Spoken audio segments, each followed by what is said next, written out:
हाय भाई लोग, कैसे हैं आप सभी। तो आज हम लोग इस वीडियो में बात करेंगे कि हम लोग जो इस सीरीज़ चला रहे हैं जिसमें हम लोग ये बातें कर रहे हैं कि हाँ, बिजनेस जब हम लोग करते हैं फर्स्ट जनरेशन बिजनेस, जहाँ हमारे फैमिली में अभी तक किसी ने बिजनेस नहीं किया हो।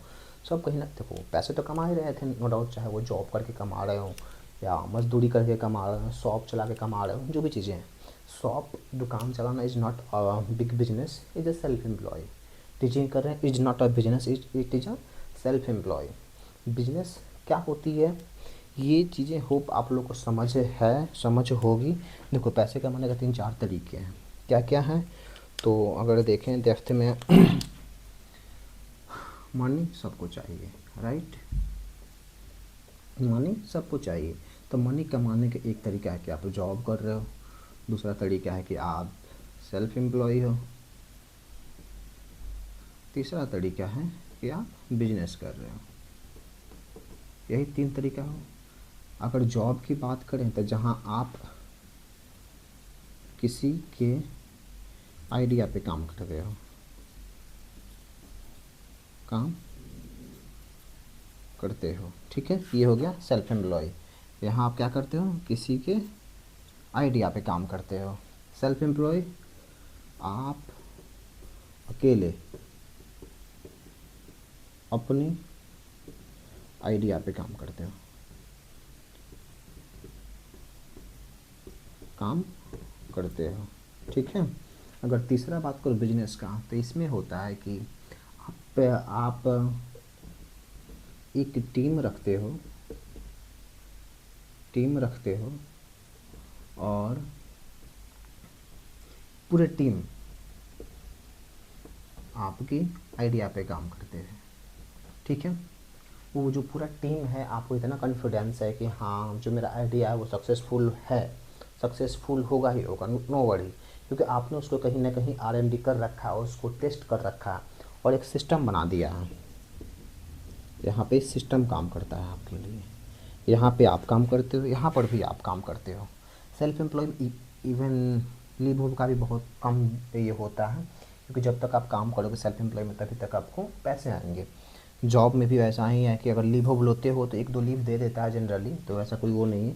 इसमें सिस्टम आपके लिए काम करता है, ठीक है। मान लो आपने 3-4 चीज़ें बनाया। मान लो कि एक ए है जो आपको लीड दे रहा है कि इन लोगों को कांटेक्ट करो, ये आपके लिए है। दूसरा पर्सन बी है जो उनको क्लोज करता है, मतलब जो इन लीड पे काम करता है। तीसरा पर्सन है सी, ठीक है, जो क्लोजर के बाद इन पे वर्क करता है, वर्क या डिलीवर करता है, ठीक है। फिर पर्सन डी है एक, डी, जो इसका मान लो कि फीडबैक या सजेशन लेता है, ठीक है। और फिर क्लोज करना, यहाँ आपके पास मनी आ जाता है। जब वो क्लोज हो जाता है तो फिर ये काम करके फीडबैक लेता है। फिर ये बंदा पहले ये काम करता है, फिर ये काम करता है, फिर ये काम करता है, इस तरीके से फिर ये पर्सन ये काम करेगा। तो इस तरीके का आपने एक सिस्टम बना दिया है जहाँ पे ये सिस्टम काम करता है और आपके अकाउंट में पैसे आते हैं, योर बैंक अकाउंट, राइट। तो ये बिजनेस का बेनिफिट है, लेकिन इसको बनाने में भाई लोग ईजी नहीं होता। चैलेंजेस के बारे में हम लोग डील कर रहे हैं, चैलेंजेस के बारे में हम लोग बात कर रहे हैं। तो अगर अभी तक आपने हमारे चैनल को सब्सक्राइब नहीं किया है तो प्लीज़ सब्सक्राइब कीजिए, जिससे कि मेरा भी चैनल ग्रो हो और मुझे भी मोटिवेशन मिले, ठीक है। तो अगर हमने अभी तक आपने मेरा पिछला 2 वीडियो नहीं देखा है, 3 वीडियो नहीं देखा है, ठीक है, तो प्लीज़ जाओ देखो, समझो। मैंने पार्ट 1, पार्ट 2, पार्ट 3, ठीक है, इसमें हमने ऑलरेडी 2 पॉइंट के बारे में बात कर लिया है। बिजनेस करने पे जो 2 प्रॉब्लम्स क्या क्या हैं, फर्स्ट 2 प्रॉब्लम्स उसके बारे में हमने बात कर लिया है, ठीक है। आप लोग बताओ, अगर आप लोग मेरा पिछला वीडियो देखे हो, नहीं देखे हो कमेंट करो, और अगर देखे हो तो बताओ कि फर्स्ट चैलेंज क्या आती है, ठीक है। फर्स्ट चैलेंज क्या आती है, चलो मैं बता देता हूँ। फर्स्ट चैलेंज है कि नो गाइडेंस, ठीक है, या नो मेंटर, ठीक है। दूसरा चैलेंज क्या होता है, दूसरा चैलेंज होता है फैमिली प्रेशर, फैमिली प्रेशर या सेल्फ डाउट। अगर तीसरा बात करें जो इसमें होगा वो है आपका फाइनेंशियल स्ट्रगल।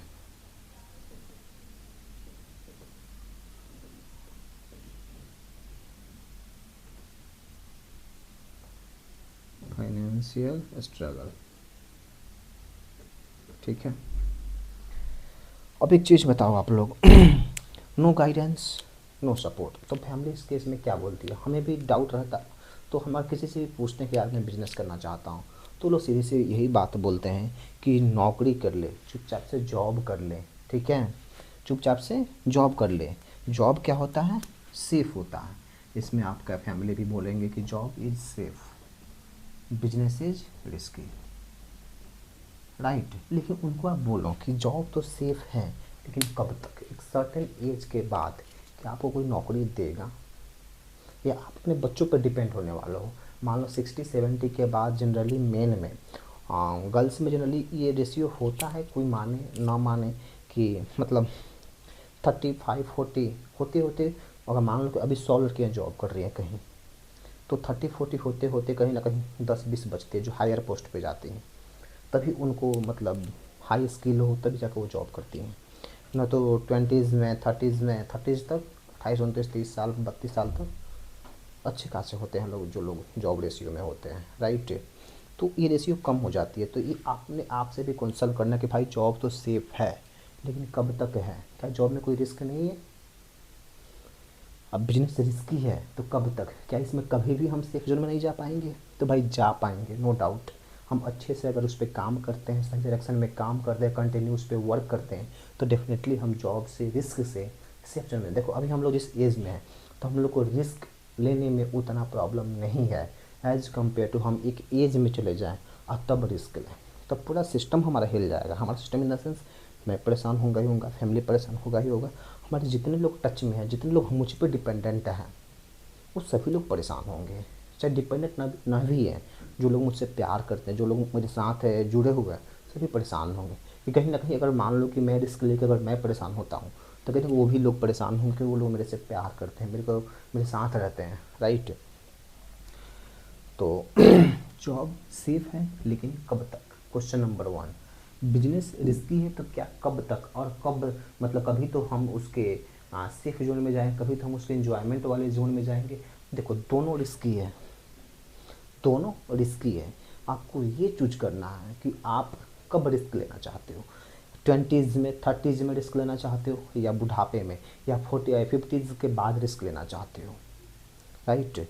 देखो यंग अपॉर्चुनिटी को, यंग एनर्जी को सब लोग हायर करना चाहता है, लेकिन 50-60 55 इस सब एज ग्रुप में वही लोग हायर्ड होते हैं जिनके पास रियली हाई स्किल होता है, राइट। तो इस चीज़ को समझना है और खुद को मोटिवेट रखना, खुद को गाइडेंस देना है, रिस्क मैनेजमेंट स्किल को सीखना है, ठीक है। दूसरा है फैमिली प्रेशर। इसके बारे में हमने डेप्थ में बात कर लिया प्रीवियस वीडियो में, नहीं देखो तो जाओ देखो। अब हम लोग बात करेंगे फाइनेंशियल स्टेबल। क्या क्या इसमें चैलेंजेस आते हैं जब हम फर्स्ट जनरेशन बिजनेस को स्टार्ट करते हैं।